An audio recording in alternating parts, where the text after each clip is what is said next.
It was a chilly morning when Margaret Wilson, an elderly black woman in her late 60s, walked into the grand lobby of Oak Ridge Bank. She was dressed in a simple yet elegant brown coat, her silver hair neatly tied back. Despite her humble appearance, there was an undeniable grace in the way she carried herself. The bank was a towering symbol of wealth and power, its golden logo shining above the marble floors. Inside, the air smelled of expensive perfume and freshly brewed coffee. But Margaret wasn't here for coffee. She had an important reason for her visit, one that no one in the bank could have imagined. As she stepped forward, the bank's receptionist, a young woman with sharp blue eyes, barely glanced at her. "Can I help you?" she asked, her tone laced with impatience. Margaret smiled kindly. "Yes, dear. I'd like to speak with the bank manager." The receptionist raised an eyebrow. "Do you have an appointment?" "No, but—" "Then you'll have to wait." The woman cut her off and gestured toward the waiting area without bothering to look up from her screen. Margaret nodded and quietly took a seat. She observed the bank's employees rushing around, attending to customers who looked wealthier, more important in their eyes. Minutes turned into nearly an hour, yet no one called her. Customers who arrived after her were being served first, and she noticed the receptionist whispering to a security guard, casting glances in her direction. Finally, Margaret stood up and approached the receptionist again. "Excuse me, dear. I've been waiting quite a while." The receptionist sighed. "Ma'am, as I said, you need an appointment. The manager's very busy." Margaret tilted her head slightly. "Busy with people who arrived after me?" The receptionist stiffened but forced a smile.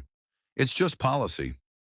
Before Margaret could respond, a tall man in a navy blue suit appeared from a glass office. He had the look of someone important, probably the manager.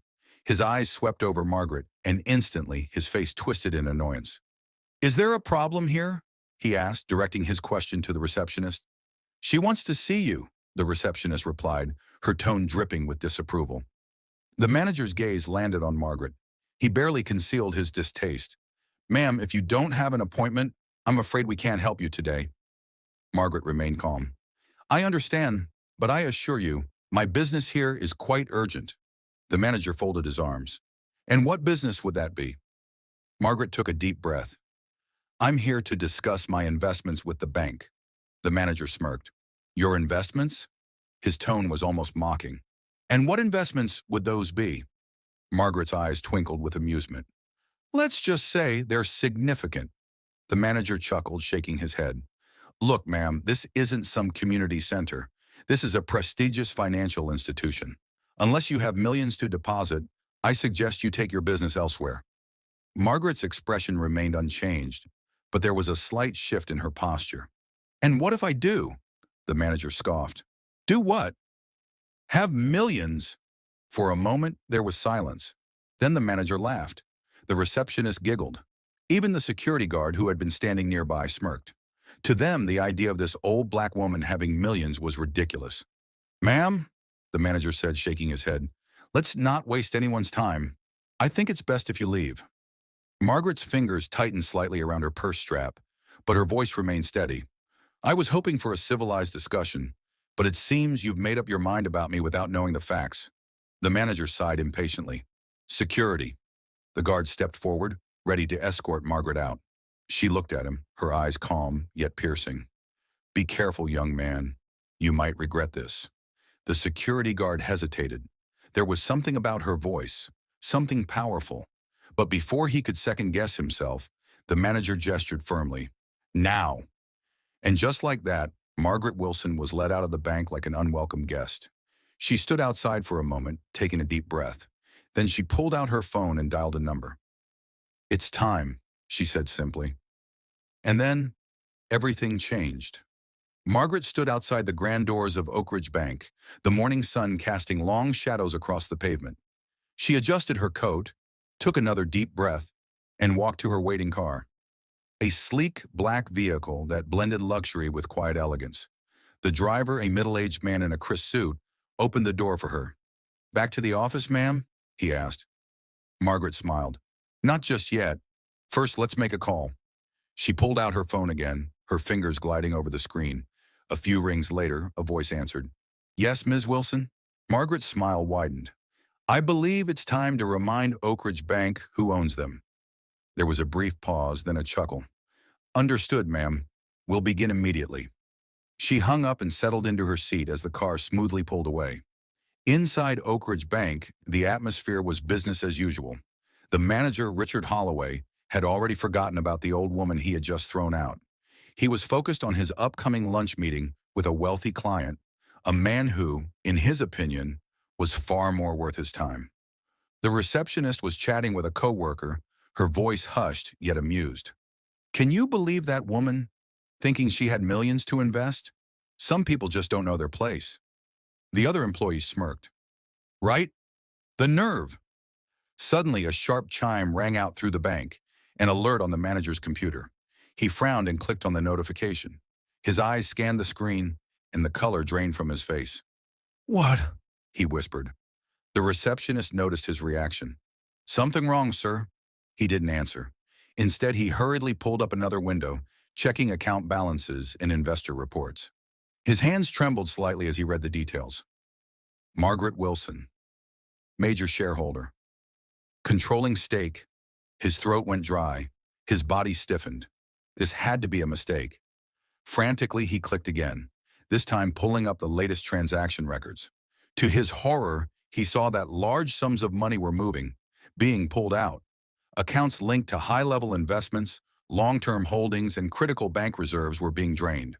Panic set in. He turned to the receptionist, his voice almost a whisper. That woman, the one we threw out, she owns this bank. The receptionist blinked. What? She's the majority shareholder, he said, his face pale. She controls everything. A heavy silence fell between them. Then, as if on cue, the bank's internal phone rang. Richard snatched it up. Yes? The voice on the other end was calm yet firm. Ms. Wilson has requested an immediate executive meeting. All senior staff are to report to the main conference room in 15 minutes. Click. The line went dead. Richard's hands were clammy. His suit felt too tight. He looked around at the other employees, who were starting to sense something was wrong. This can't be happening, he muttered. But it was, and it was only the beginning. 15 minutes felt like 15 seconds for Richard Holloway. The once confident bank manager now found himself walking towards the executive conference room with stiff, uncertain steps. His mind raced, searching for a way out of this disaster. The other senior staff members were already seated when he entered. Their faces were a mixture of confusion and unease. Whispers filled the air.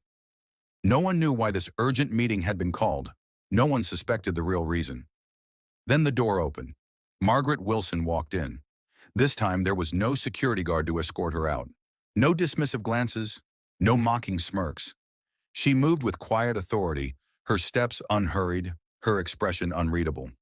She took the head seat at the long mahogany table, folded her hands, and looked around at the faces of the people who had judged her just moments ago.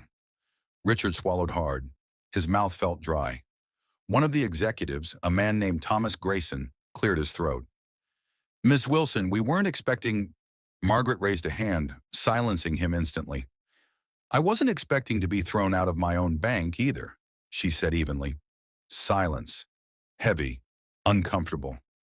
Richard opened his mouth to speak, but no words came out. Margaret's eyes landed on him. Tell me, Mr. Holloway, what was it you said to me earlier? Richard shifted in his chair. She leaned forward slightly. You told me this wasn't a community center, didn't you? Richard's face burned. The other executives were now staring at him. Margaret continued, her voice calm but firm. You assumed I was insignificant, that I didn't belong in this building, that my business wasn't worth your time.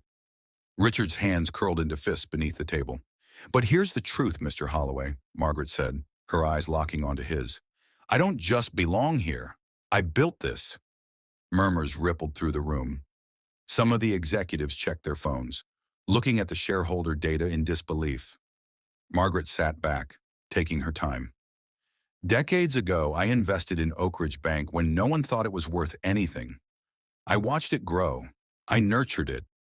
And while you were busy looking down on people like me, I was sitting above you all along. Richard felt sweat forming on his brow. Margaret exhaled softly. Now I have a decision to make. The tension in the room thickened.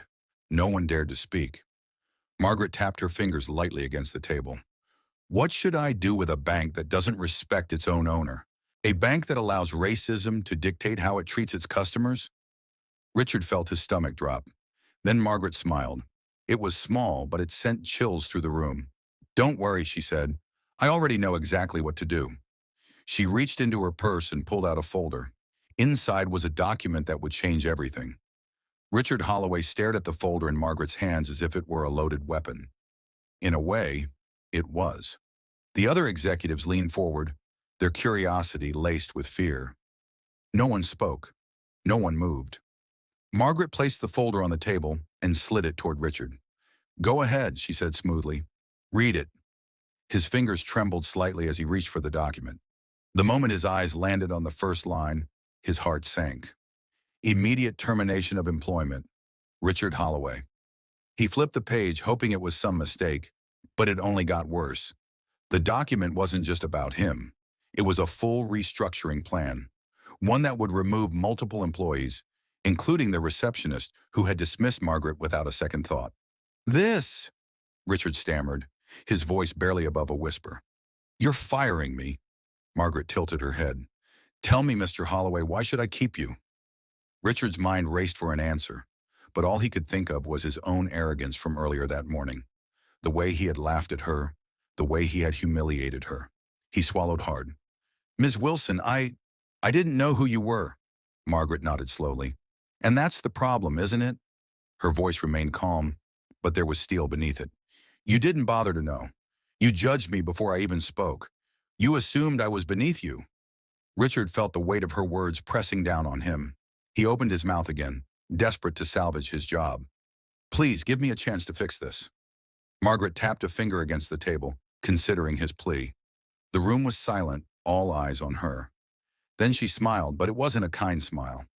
You see, Mr. Holloway, I don't believe in second chances when it comes to character.